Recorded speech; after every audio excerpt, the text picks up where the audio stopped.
Alhamdulillahi rabbil alamin wa bihi nasta'in ala umuri dunya waddin wassalatu wassalamu ala Rasulillah nabiyyina Muhammad wa ala alihi wa sahbihi wa man tabi'ahum bi ihsanin ila yaumiddin amma ba'du. Baik, para ummahat dan akhwat sekalian rahimani Allahu wa iyyakunna. Sore ini insyaallah kita akan melanjutkan kembali pembelajaran bahasa Arab kita yang kita angkat dari kitab Durusul Lughah Al-Arabiyyah li ghairi natiqina biha jilid yang pertama. Di pertemuan sebelumnya kita sudah membahas pelajaran yang kelima tapi baru awal-awal ya, yaitu percakapan antara Sa'id dengan Yasir, kemudian ada si Ali di akhirnya. Ya. Baik, kemarin kita jelaskan ada beberapa kaidah baru ya. Ya. Ada beberapa kaidah baru yang kita bahas, di antaranya adalah kaidah terkait dengan munada ya, atau kata yang dipanggil. Taib. Oke, sebentar saya ganti screen-nya ya, pakai notepad.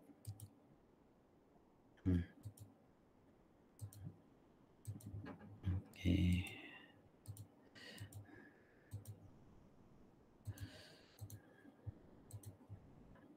Nah,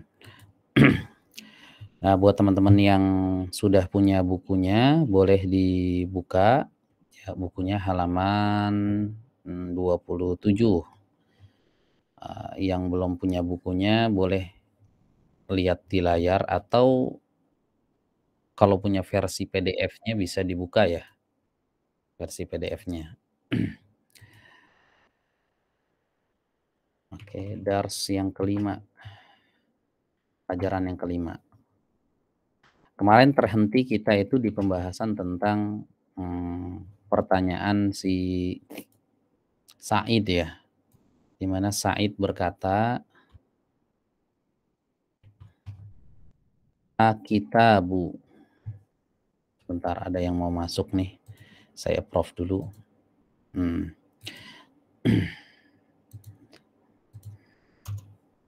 Kata Sa'id, "Akitabu." Saya kasih harokat lengkap deh. Akitabu.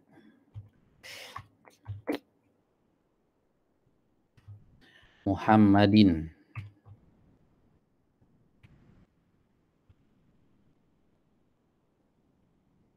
Hadza. Ya Yasiru.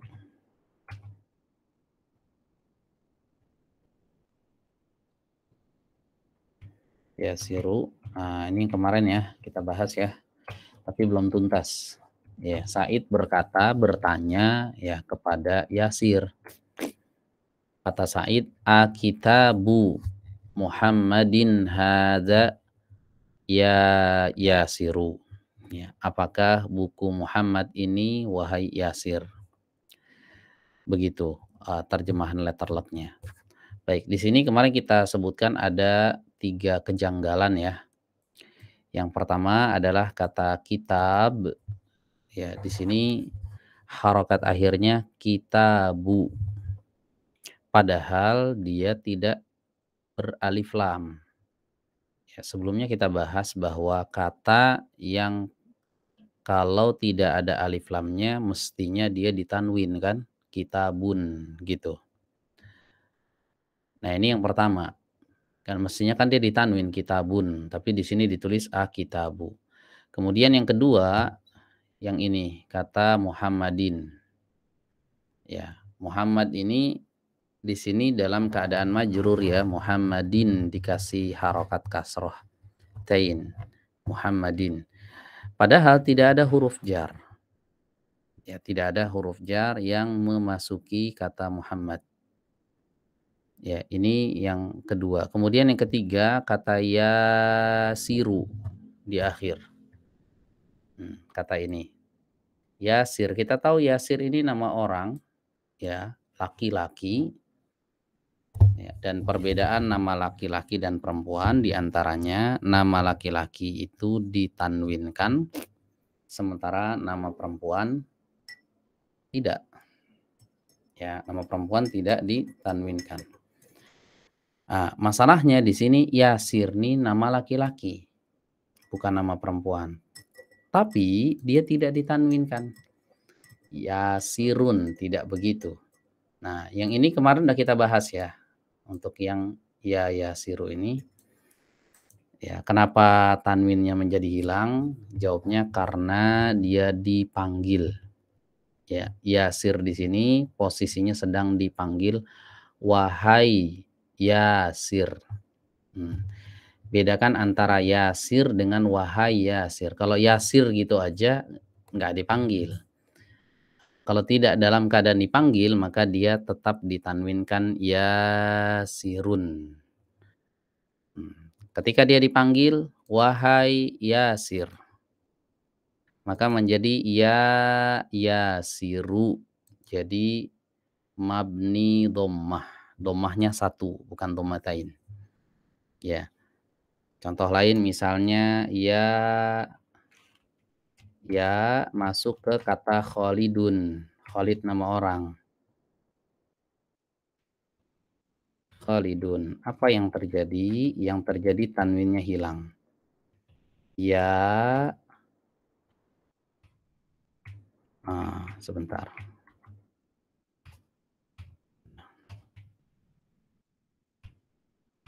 Oke. Ya Khalidu. Hilang tanwinnya ya. Tidak ya Khalidun. Enggak. Tapi ya Khalidu. Begitu. Kemudian contoh lain. Misalnya kata Abbas. Abbas nama laki-laki nih.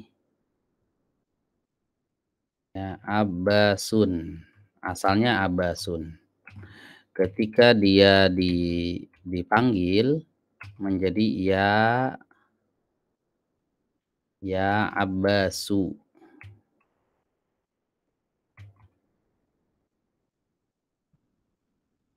Hilang ya tanwinnya ya.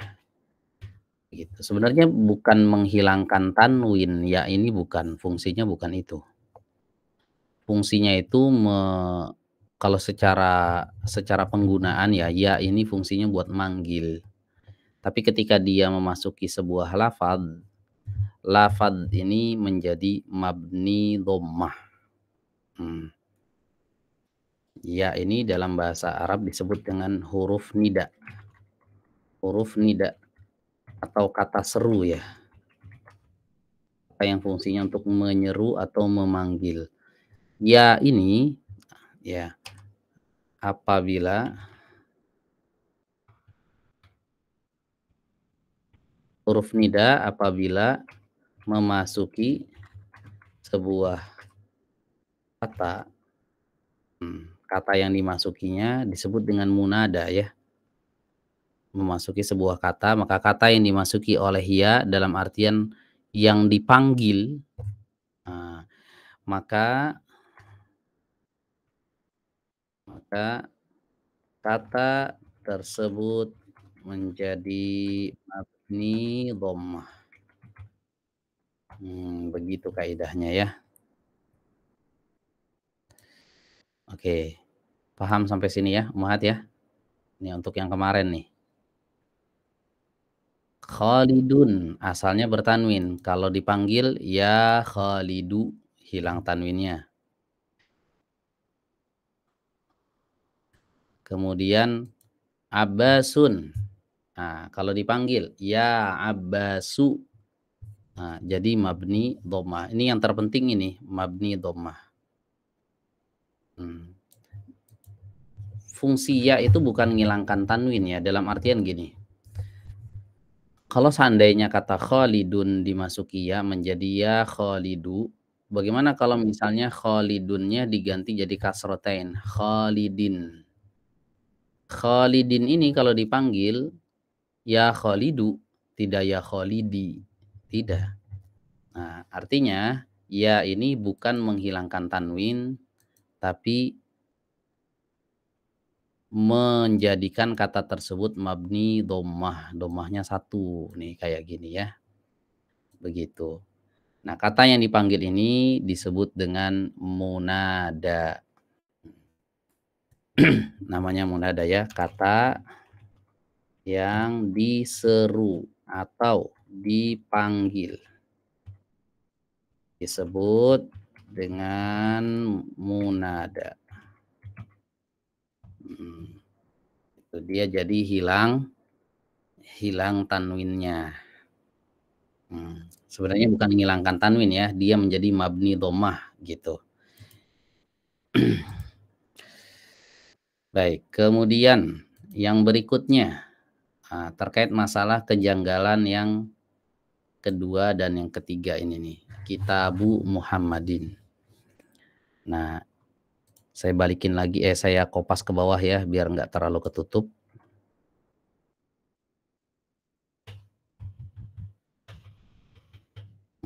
Di sini saya kopaskan.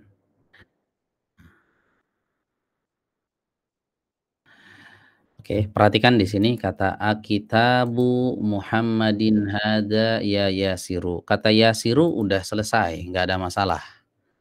Ya, kata Yasiru di sini tidak ditanwinkan padahal nama laki-laki. Kenapa? Karena jawabnya dia sekarang posisinya sebagai apa? Munada, kata yang dipanggil. Ya, kata yang dipanggil. Ya, yang ini udah nggak ada masalah. Tinggal yang ini. Kata kitabu dengan Muhammadin. Kitabu masalahnya apa tadi? Masalah kitabu ini masalahnya adalah kenapa dia tidak ditanwin padahal tidak ada al. Yang kedua kata Muhammadin. Masalahnya kenapa dia majrur padahal dia tidak dimasuki huruf jar. Baik. Terus maunya gimana? Maunya gini, kitabun Muhammadun kan nggak masalah kalau kayak gini kan, kitabun Muhammadun.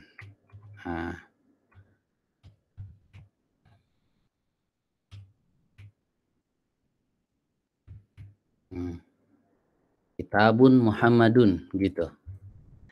Ini kan nggak ada masalah nih, kitabun dia ditanwin. Kenapa ditanwin? Nggak ada alnya, tidak ada al. Gitu juga kata Muhammadun. Kenapa tidak Muhammadin? Karena tidak ada huruf jar. Ya, jadi harusnya tuh begini gitu ya, kitabun Muhammadun. Loh, kenapa ini ditulis kitabu Muhammadin? Ya. Oke, di sini kita akan coba jawab ya. Kalau kita katakan kitabun Muhammadun, maka konsekuensinya kata kitabun buku di sini dalam artian buku ya, Muhammadun dan juga Muhammad ya, ini dua kata yang tidak memiliki keterkaitan sama sekali. Ya, kitabun Muhammadun, buku, kemudian yang itu Muhammad. Hubungannya apa antara buku Muhammad? Nggak ada. Buku-buku sendiri, buku punya saya, si Muhammad di sana, teman saya dia lagi di rumah. Hubungannya nggak ada. Nggak ada sama sekali antara buku ini dengan si Muhammad. Itu kalau kita katakan kitabun Muhammadun. Dua kata ini berdiri masing-masing tidak punya keterkaitan. Nah, sekarang kita akan coba mengkaitkan atau menyandarkan kata pertama ke kata yang kedua. Kita pengen katakan bukunya Muhammad. Nah, jadi buku ini sekarang milik siapa? Muhammad. Antara kata pertama dengan kata kedua ada hubungannya? Ada. Ya, ada hubungannya. Maka kalau kita ingin kaitkan, kita ingin hubungkan atau kita ingin sandarkan kata kitabun ini kepada Muhammad, maka tidak boleh lagi kita katakan kitabun Muhammadun. Ya, tidak boleh lagi seperti itu. Kalau kitabun Muhammadun masih tidak punya kaitan. Sekarang kita ingin kaitkan. Kita ingin sandarkan kata pertama ke kata yang kedua. Nggak boleh kita katakan kitabun Muhammadun. Ya. Maka di sini kita harus mempelajari kaidah yang disebut dengan idhofah. Idhofah itu artinya penyandaran kata ke kata lainnya. Ya, penyandaran kata ke kata lain. Dalam hal ini, buku ingin kita sandarkan kepada siapa? Muhammad. Ya, buku ingin kita sandarkan kepada pemiliknya, yaitu Muhammad. Maka kalau kita ingin sandarkan seperti ini, kita harus gunakan satu kaidah yang bernama idhofah. Ya, idhofah itu penyandaran kata. Nah, gimana nih kaidahnya? Baik, dalam hal ini ada dua kata ya yang berperan. Pertama, kata yang disandarkan ke kata lain. Yang disandarkan ke kata lainnya. Yang mana nih kata yang mana yang disandarkan ke kata lain? Ya, kitabnya ini. Kitabnya mau kita sandarkan kepada pemiliknya, yaitu si Muhammad. Nah, maka kata ini adalah kata yang disandarkan ke kata lainnya. Kata lainnya itu Muhammad maksudnya. Nah, orang Arab mengistilahkan, ini dihafalin istilahnya ya. Orang Arab mengistilahkan kata jenis yang pertama ini atau kata yang pertama ini disebut dengan mudhaf. Ya, namanya apa? Mudhaf. Buku disandarkan kepada Muhammad, maka kata buku disebut dengan mudhaf namanya. Oke, kemudian kata yang kedua yang mana? Muhammad. Ini kata yang kedua, yaitu kata yang menerima sandaran.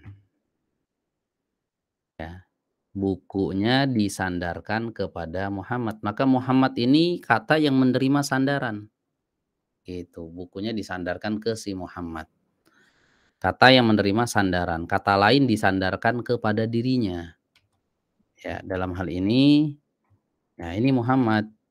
Ya, kata yang menjadi tempat sandarannya, Muhammadun. Begitu.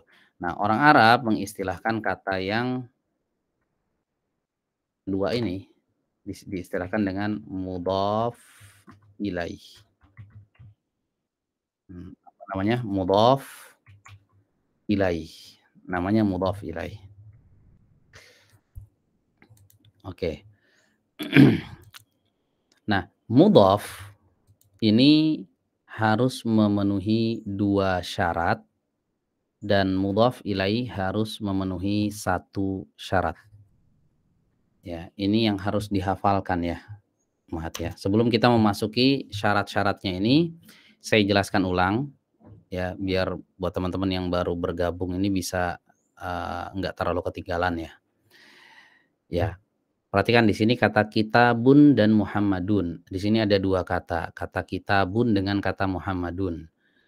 Dua kata ini kalau kita ucapkan dengan harokat seperti itu, dhammatain dua-duanya, kitabun, Muhammadun, maka tidak ada kaitan antara buku dengan Muhammad. Ya, kitabun artinya buku, Muhammadun artinya Muhammad. Apa hubungan antara kitab dengan Muhammad? Nggak ada. Nggak ada hubungannya. Nah, sekarang kita ingin hubungkan kitabnya Muhammad, begitu. Berarti sekarang antara kitab dengan Muhammad punya keterkaitan. Kitab ini benda yang dimiliki oleh si Muhammad. Muhammad adalah pemiliknya. Nah, jadi ada hubungan ya. Nah, kalau kita ingin kaitkan seperti ini, maka kita harus gunakan kaidah yang bernama idhofah atau penyandaran kata ke kata lainnya. Dalam hal ini ada dua kata yang berperan. Pertama, kata kitabun ini adalah kata yang disandarkan ke kata lain. Dalam artian, bukunya disandarkan kepada Muhammad. Bukan sebaliknya ya, bukan Muhammad disandarkan ke buku. Enggak, bukunya disandarkan kepada Muhammad. Nah, orang Arab menyebut kata yang pertama ini disebut dengan istilah mudhaf. Adapun kata yang kedua, yang mana? Yang ini, Muhammadun. Kata yang menerima sandaran, ya, bukunya Muhammad. Nah, Muhammad kan menerima sandaran dari kata lain, yaitu kata kitab, kata buku. Nah, orang Arab mengistilahkan kata yang kedua ini disebut dengan mudhaf ilaih. Oke, sebelum saya memasuki pembahasan tentang syarat mudhaf dan syarat mudhaf ilaih. Saya tanya dulu nih Umahat, paham nggak apa itu mudhaf dan apa itu mudhaf ilaih? Insya Allah paham Ustaz. Taib. Kalau ada yang kurang paham boleh ditanya ya, biar kita nggak maju dulu nih. Oke, kalau paham kita lanjut. Mudhaf syaratnya boleh dicatat ya, Mahat ya. Syarat mudhaf itu ada dua. Yang pertama, tidak boleh bertanwin. Ini syaratnya yang pertama. Tidak boleh bertanwin.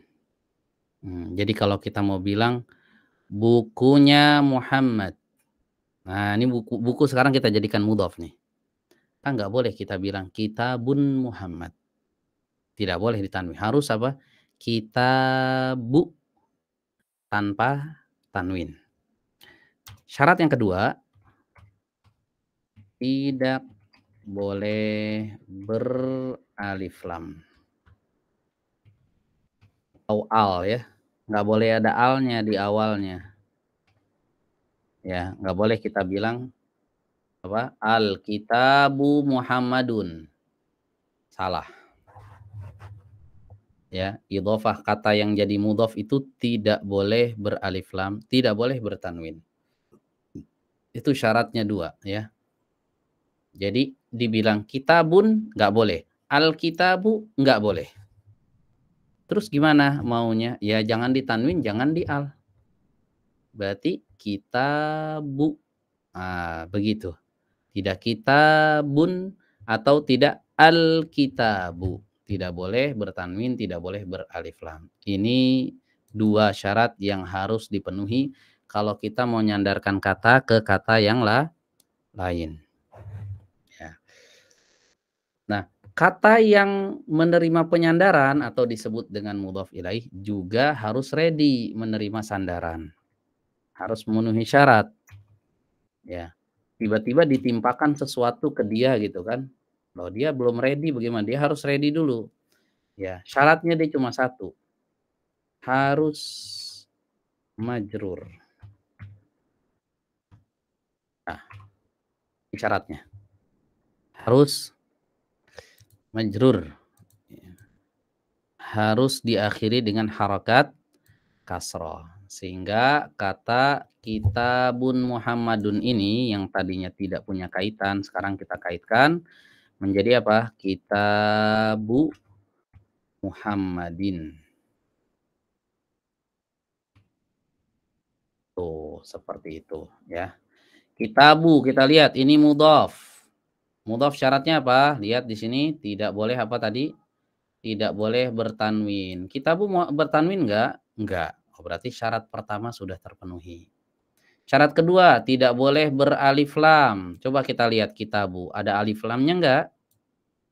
Tidak ada. Berarti sudah memenuhi syarat sebagai mudhaf ya. Adapun kata kedua, Muhammadin, kita lihat udah memenuhi syarat enggak? Oh, syarat mudhaf ilaih. Maaf, yang ini syarat mudhaf ilaih. Ya. Syarat mudhaf ilaih harus majrur. Kita lihat Muhammadin majrur enggak? Majrur. Tuh ada harokat kasroh di sini. Nah, kalau Muhammadun, nah baru enggak majrur. Muhammadan baru tidak majrur. Ini majrur sudah. Muhammadin. Berarti dua-duanya memenuhi syarat nih, baik mudhafnya maupun mudhaf ilaihnya. Maka inilah yang disebut dengan susunan idhofah. Ya, penyandaran kata ke kata yang lainnya. Gitu. Kita ambil contoh lain deh biar lebih gampang ya. Kita ambil contoh lain. Kata pulpen. pulpen, kemudian ada kata yang kedua, kata misalnya Hamid, nama orang. Ya. Pulpen Hamid. Tidak boleh kita katakan kolamun Hamidun, ya. Tidak boleh kita katakan kolamun Hamidun.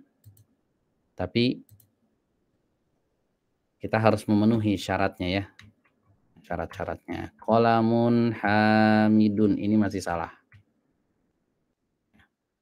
Ya, artinya masih masing-masing. Kolamun pulpen Hamid, ya Hamid, orang namanya Hamid. Nah, sekarang pulpennya Hamid gimana? Oh, kalau dikaitkan berarti harus mengikuti kaidah idhofah. Kata kolamun kita akan jadikan sebagai mudhof.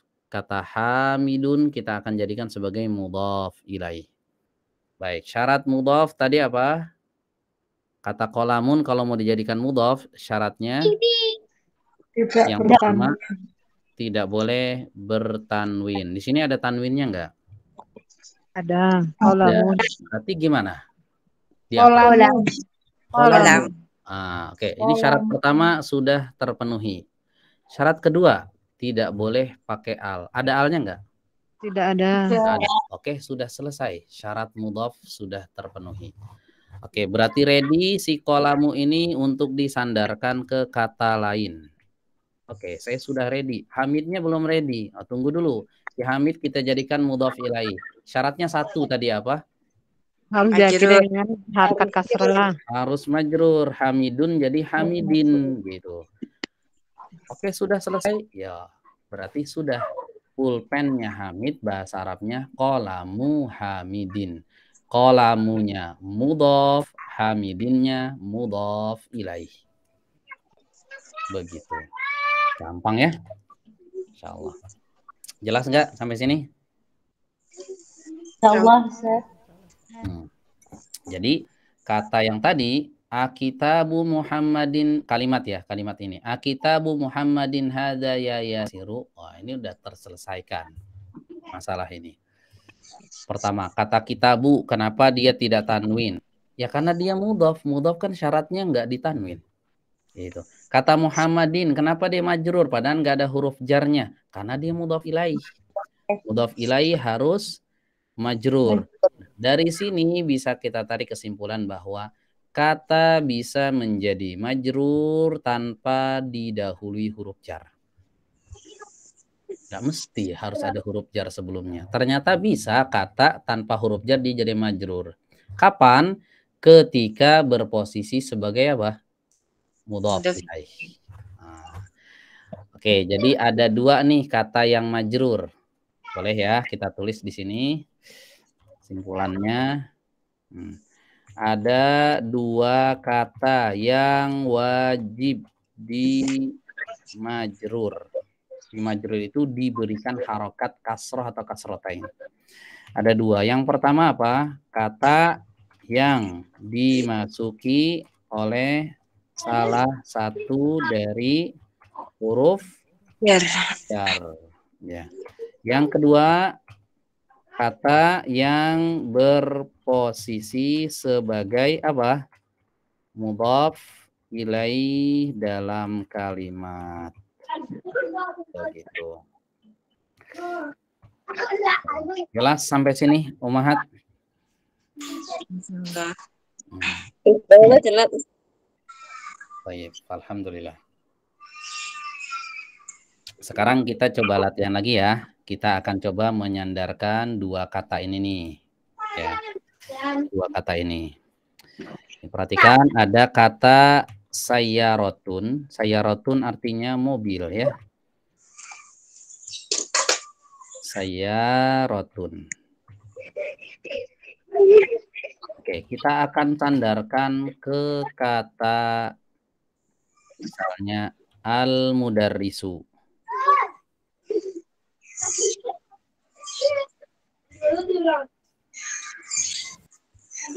Al-mudarrisu apa? Guru. Pak Guru ya. Pak Guru. Nah, kalau kita katakan sayyarotun al-mudarrisu, apa hubungan antara mobil dengan guru? Tidak ada. Nggak ada hubungannya, ini masing-masing nih. Sayyarotun mobil, al-mudarisu Pak Guru. Ini mobilnya punya siapa, Pak Guru bukan? Ya, nggak tahu. Ini pokoknya saya ngomong dua kata tapi tidak ada hubungan antara kata yang pertama dengan kata yang kedua. Sekarang kita akan hubungkan menjadi gini. Kita sandarkan ya, menjadi mobilnya Pak Guru. Nah, gimana? Apa bahasa Arabnya? Sayyarotun diganti menjadi sayyarot. Al-mudarrisu diganti menjadi al-mudarrisi. Selesai. Ya, sayyarotul mudarrisi artinya mobil Pak Guru. Apakah memenuhi syarat? Coba kita lihat. Sayyarotu di sini dia posisi sekarang sebagai mudhaf. Syaratnya ada dua tadi ya. Pertama tidak boleh tanwin, yang kedua tidak boleh al. Ya. Tidak boleh tanwin, tidak boleh al. Ada tanwinnya enggak? Tidak ada. Ada alnya? Tidak ada. Berarti sudah nih memenuhi syarat untuk mudhafnya. Oke, yang kedua al-mudarrisi. Syaratnya kalau dia mau jadikan mudhaf ilaih harus majrur. Ini udah majrur belum? Selesai sudah, berarti sudah memenuhi syarat. Begitu. Gampang kan? Insyaallah ya. Baik, saya kembalikan lagi slide-nya ke buku.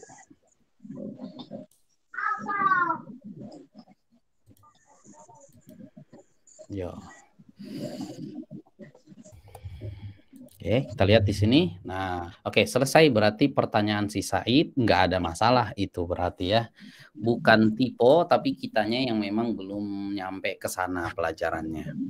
Oke, kita ulang lagi di sini pertanyaan Said kepada Yasir. Said mengatakan akitabu Muhammadin hadza ya Yasiru. Apakah bukunya Muhammad, punya kaitan sekarang ya? Apakah bukunya Muhammad hadza ini ya Yasiru wahai Yasir? Oh, ada satu lagi muskilah yang kemarin ditanyakan tuh. Hadzanya ada di belakang.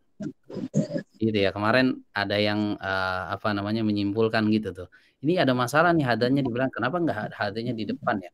Ahadza kitabu Muhammadin ya Yasiru. Kenapa nggak begitu? Kenapa hadza ditaruh di belakang? Ya. Baik.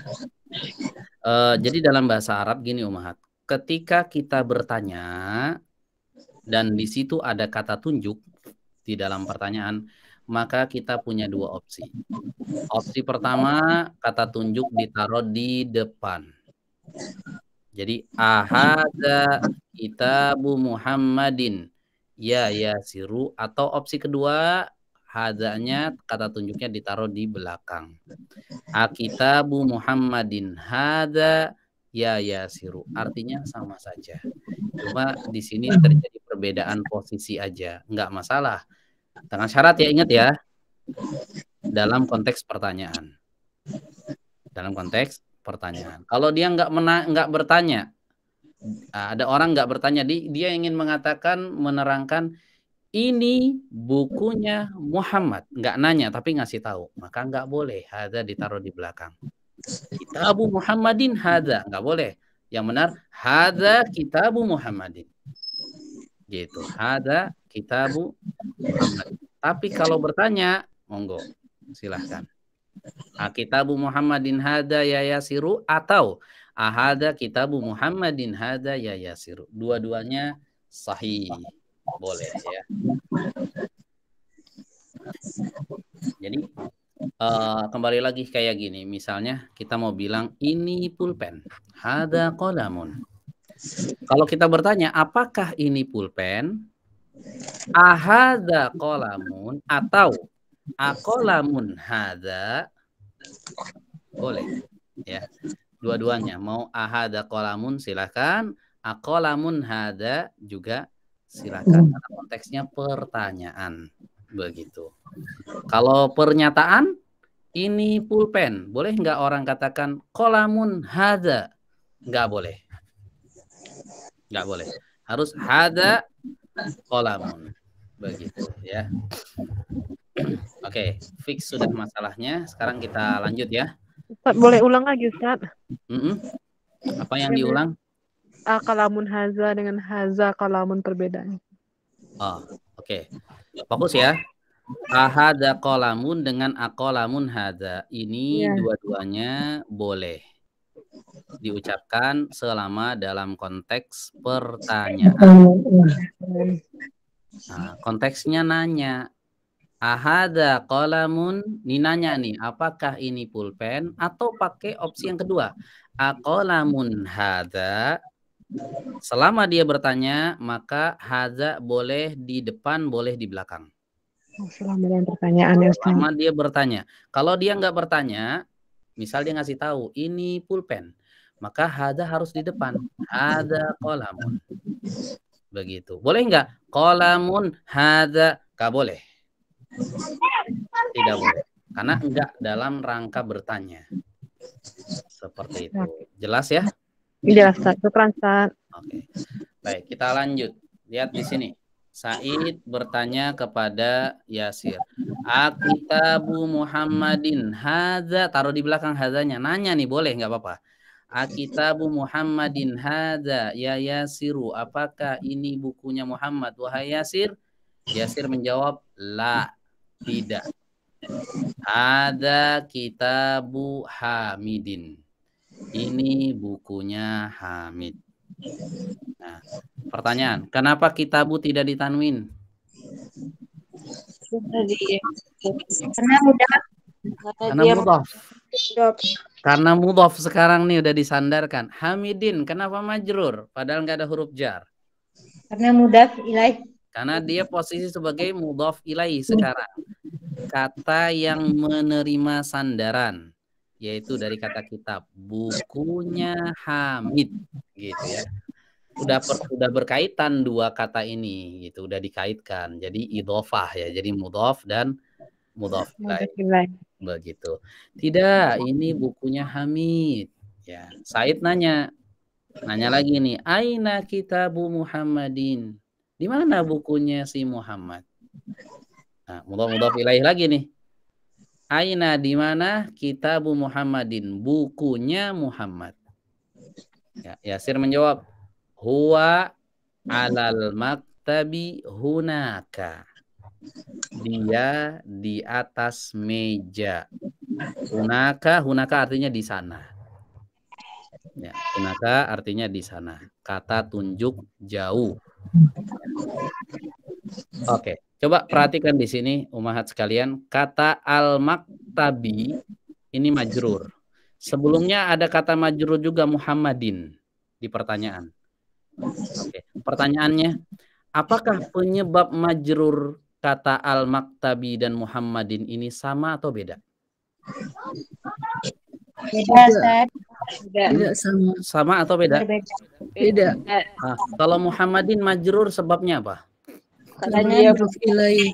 Karena dia mudhaf ilaih, sahih. Kalau al-maktabi majrur karena apa? Dia ada huruf jar. Karena ada huruf jar. Masya Allah, paham berarti ini ya.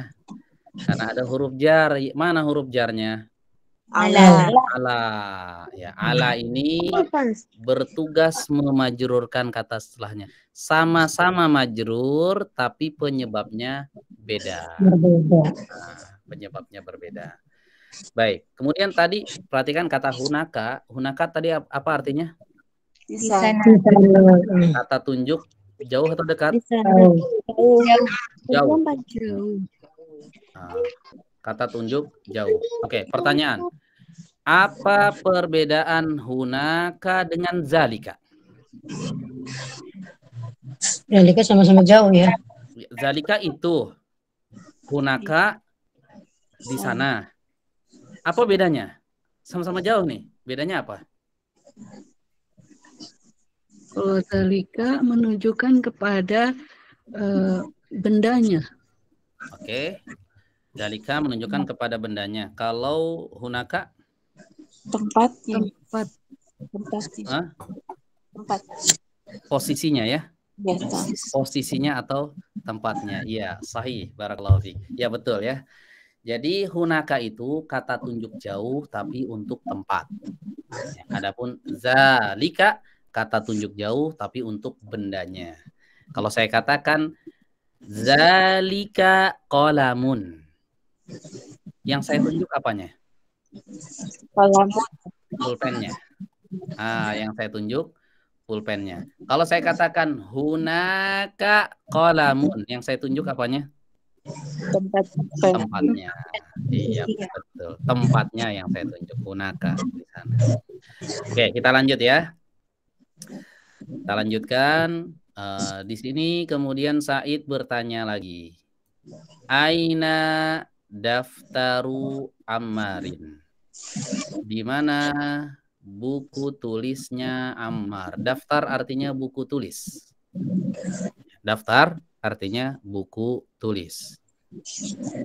Bedanya dengan kitabun, kalau kitabun itu buku tapi untuk dibaca ya. Kalau daftar itu buku tapi untuk ditulis. Itu bedanya. Buku biasa dengan buku bacaan dengan buku tulis. Baik. Aina daftaru Ammarin? Di mana buku tulisnya Ammar? Ini susunan apa nih? Mudhaf, mudhaf ilaih. Ya, ini susunan mudhaf dan mudhaf ilaih. Mufanza, bismillah, afwan Ustaz, daerah Kendari sudah azan maghrib. Oh iya, Masya Allah. Silahkan. Yang sudah maghrib di sana boleh live, nggak apa-apa, nanti nyimak rekamannya ya. Ya. Karena ini kita rekam, Insya Allah. Nanti bisa disimak rekamannya. Kalau di sini masih 1 jam lagi, Insya Allah. Ini perbedaannya 1 jam. Baik. Sampai mana tadi? Ini ya. Aina daftaru Ammarin? Di mana buku tulisnya si Ammar? Mudhaf mudhaf ilaih. Oke, Yasir kemudian menjawab. Ditanya, di mana buku tulisnya Ammar? Yasir menjawab, huwa ala maktabil mudarrisi. Huwa ala maktabil mudarrisi. Dia di atas mejanya Pak Guru, gitu ya. Dia di atas mejanya Pak Guru. Huwa di sini siapa nih? Buku tulis. Buku tulis atau si Ammar? Huwa. Buku tulis Ammar. Buku tulisnya. Buku tulisnya atau Ammar. Ammarnya? Huwa yang dimaksud di sini. Buku tulisnya. Buku tulisnya, ya. Buku tulisnya. Kalau huwa yang dimaksud Ammar aneh nanti jadinya. Dia si Ammar di atas mejanya guru. Nah, ini nggak sopan ya. Maksudnya buku tulisnya bukan Ammarnya, gitu ya. Dia maksudnya buku tulisnya ala maktabil mudarrisi, di atas mejanya Pak Guru, ya. Oke, coba di sini perhatikan ummahat sekalian, ada 2 kata maktab. Maktab artinya meja ya. Maktab artinya meja. Perhatikan sebelumnya ada kata maktab tapi dikasih al.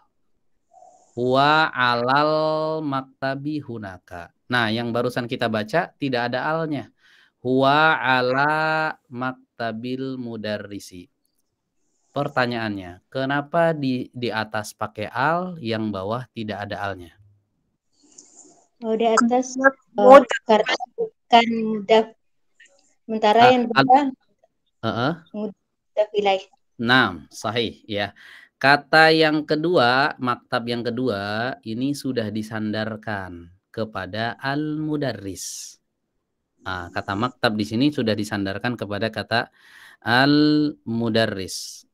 Maka dia sekarang posisi sebagai apa? Mudhaf.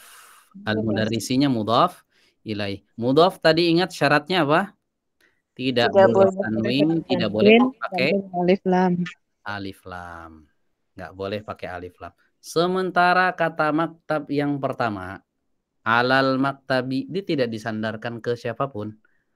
Di atas meja, mejanya siapa? Nggak dikasih tahu di sini.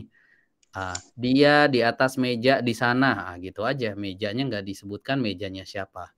Maka dalam hal ini dia posisinya belum disandarkan. Kalau belum disandarkan, maka boleh dikasih al. Alal maktabi hunaka, begitu. Dikasih al biar lebih jelas ya. Di atas meja yang itu tuh di sana. Ah, gitu dikasih al.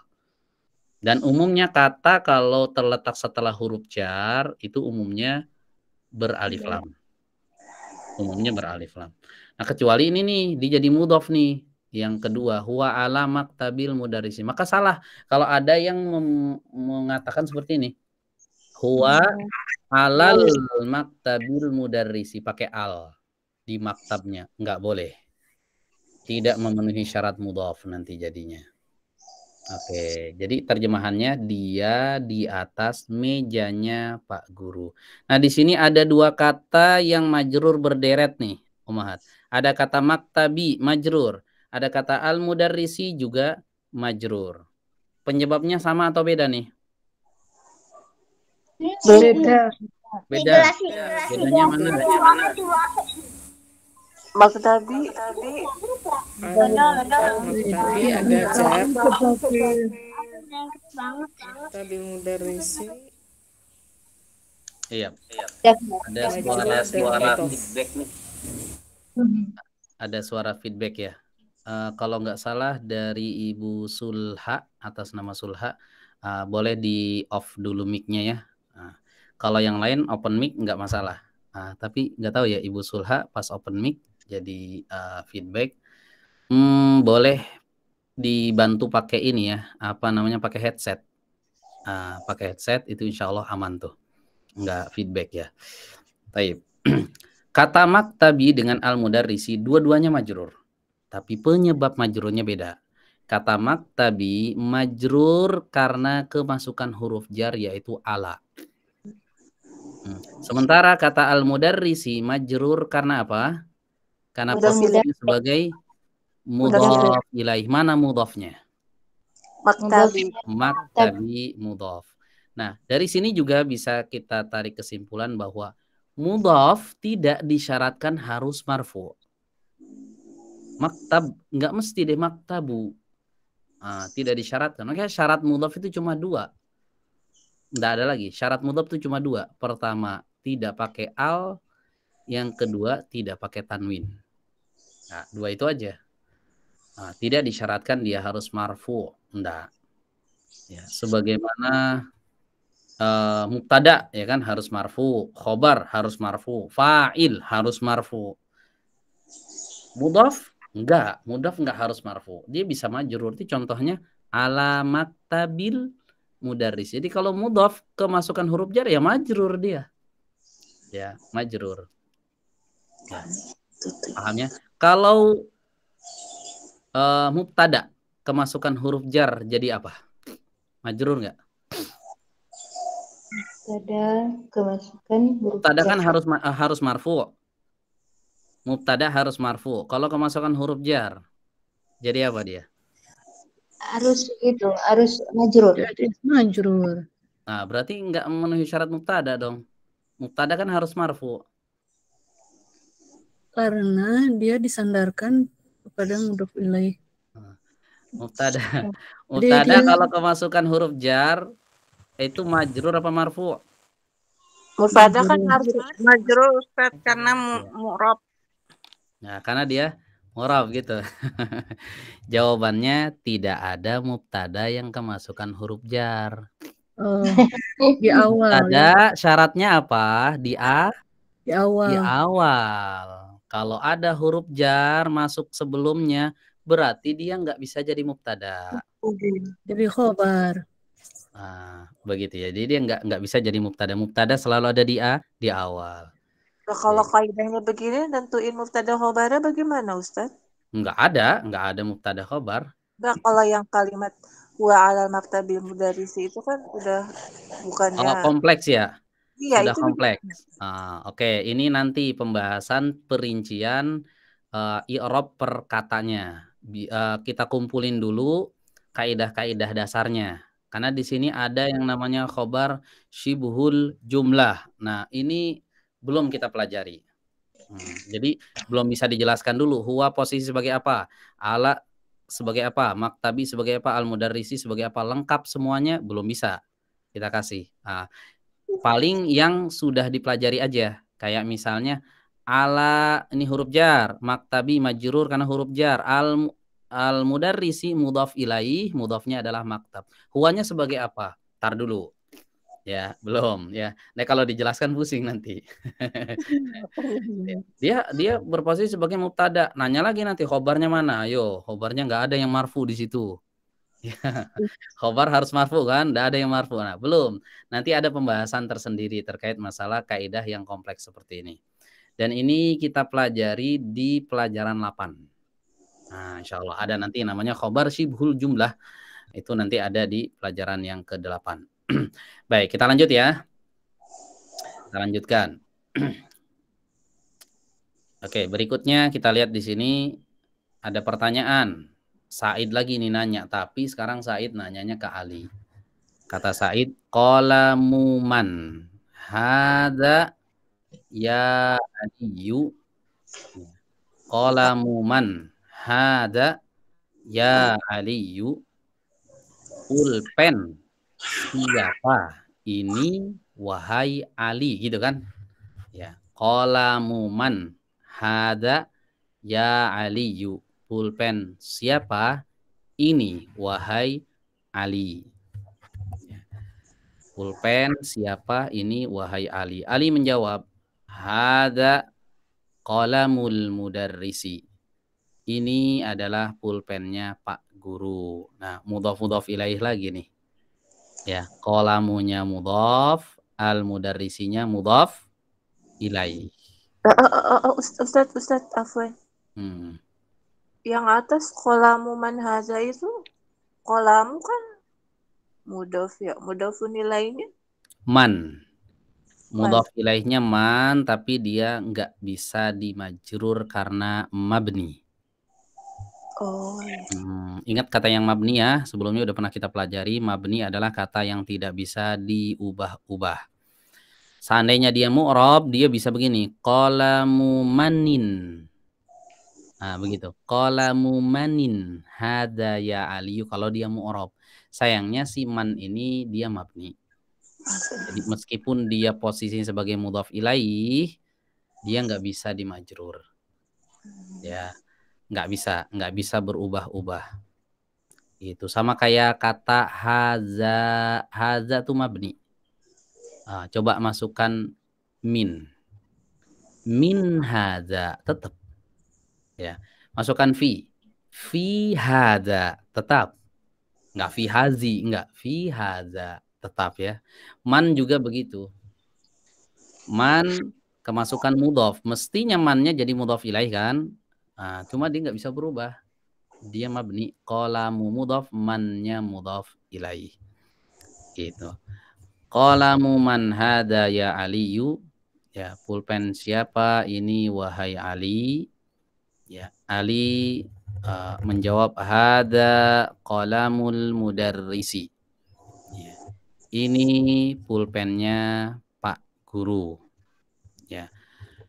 Baik, kemudian Said bertanya lagi, aina haqibatul mudarrisi, di mana tasnya Pak Guru? Aina haqibatul mudarrisi, di mana tasnya Pak Guru? Haqibah itu tas ya artinya. Haqibatu itu artinya tas. Asalnya haqibatun. Asalnya bertanwin. Di sini hilang tanwinnya karena mudhaf ya. Mudhaf ilaihnya mana? Al mudarrisi. Al mudarrisi ini mudhaf ilaih. Ya, di mana tasnya Pak Guru? Ali menjawab, hiya tahtal maktabi.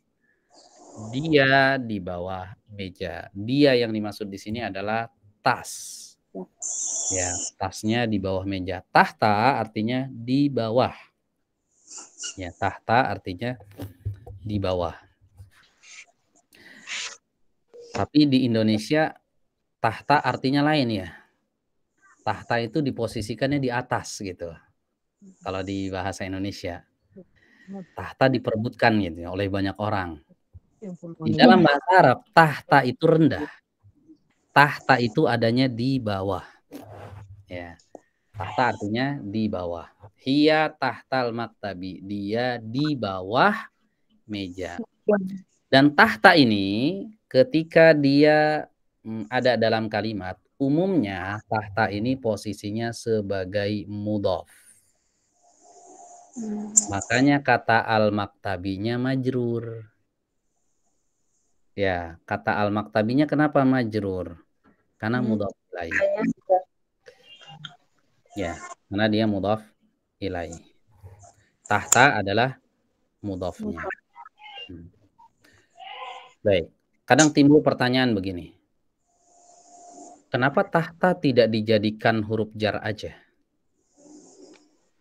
Ya, tahta huruf jar. Al-maktabi majrur karena ada huruf jar. Kan lebih enak. Gitu kan? Nah, tahta masukin aja ke huruf jar, udah gitu. Nah, para ulama mengatakan, oh nggak bisa. Tahta nggak bisa kita jadikan huruf jar. Kenapa? Karena syarat untuk mendaftar jadi huruf jar, syarat utamanya harus mabni. Persyaratan nomor 1, mau daftar jadi huruf jar, Anda harus mabni. Baru bisa diterima. Tahta mabni enggak? Enggak. Dia ketahuan bisa majrur. Tajri min tahtiha. Mu'rab dia. Tajri min tahti. Dia kasroh nih, berarti dia tidak nggak bisa jadi huruf jar. Nggak bisa jadi huruf jar. Berarti sekarang posisi dia bukan huruf jar. Posisi dia mudhaf. Al-maktabi mudhaf ilaih. Begitu. Oke. Paham sampai sini? Ini udah banyak banget istilah-istilah ya. Yang nggak ngikutin dari awal pusing. Ustadz mau nanya, Ustadz. Ya. Itu tahta bisa dikatakan huruf sebagai zorof enggak, Ustadz? Yap, betul. Dia zorof. Tapi zorof bukan kan huruf ya. Bikin majrur kan ya? Zorof itu posisinya umumnya sebagai mudhaf. Dan kata setelahnya sebagai mudhaf ilaih. Dia bukan huruf jar ya. Dia bukan huruf jar. Karena huruf jar harus mabni, tahta enggak mabni. Tahta bisa berubah jadi tahta. Zorof itu termasuk mu'rab ya, Ustadz? Ada sebagian kecil zorof yang mabni ada. Sebagian kecil. Umumnya zorof itu mu'rab. Umumnya zorof itu dia bisa bergonta-ganti harokatnya. Kayak tahta gitu kan, bisa berubah jadi tahti kalau ada huruf jar. Misalnya kemasukan min tahti jadinya.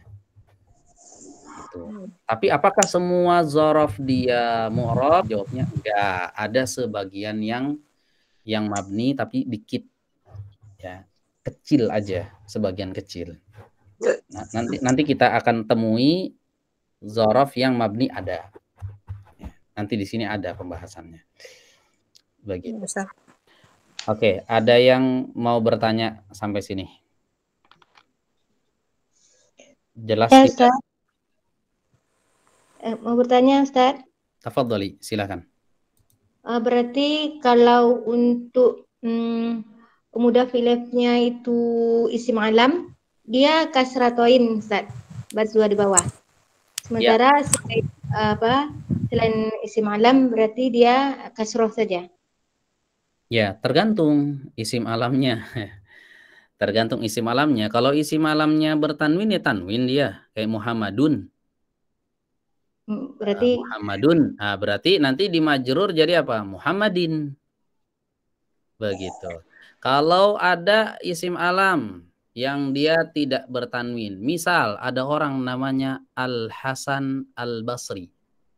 Pernah dengar? Ulama namanya Al-Hasan Al-Basri, pakai al. Al-Hasanu. Nah, kalau dimasukkan mudhaf, dia jadi mudhaf ilaih berarti Al-Hasani. Gitu. Ada nanti kita ketemu nama orang yang dipakai al, ada. Seperti Al-Abbas. Al-Abbas ibnu Abdil Muttalib, pamannya Rasulullah SAW. Al-Abbas itu ada alnya. Al-Abbas ibnu Abdil Muttalib, bukan Abbas ibnu Abdil Muttalib, tapi ada alnya. Al-Abbas bin Abdil Muttalib, pamannya Rasulullah SAW. Ya, itu pakai al. Nah, itu berarti Kalau dia jadi mudhaf ilaih berarti al-abasi gitu. Ya, enggak melulu dia isim alam tanwin ya, enggak. Makanya dilihat dia posisinya awalnya emang ditanwin apa enggak. Muhammadun kan awalnya tanwin. Muhammadun. Maka ketika dimajrur jadi Muhammadin. Begitu. Kalau isim alam yang nama wanita itu Ustaz? Oh, oke. Untuk isim alam yang wanita dia tidak boleh ditanwin. Tidak boleh ditanwinkan. Kata yang tidak boleh ditanwinkan ketika majrur dia punya hukum khusus yang akan dipelajari di pelajaran 23. Masih jauh. Ya. Akan dipelajari di ujung bab. Ya, di ujung bab kita akan pelajari kata yang nggak boleh tanwin kalau majrur bagaimana. Itu hukumnya khusus dia. Kalau kayak aminatu gitu bisa aminati gitu bukan? Enggak. Oh. Enggak, ya. Ada hukum khusus. Dia punya hukum khusus. Ya, misalnya bukunya Aminah tidak kita katakan kitabu Aminati. Ada hukumnya khusus di pelajaran 23 nanti. Ya. Ini enggak kita bahas dulu. Kita fokus dulu ke sini, ke bagian yang ini, ya.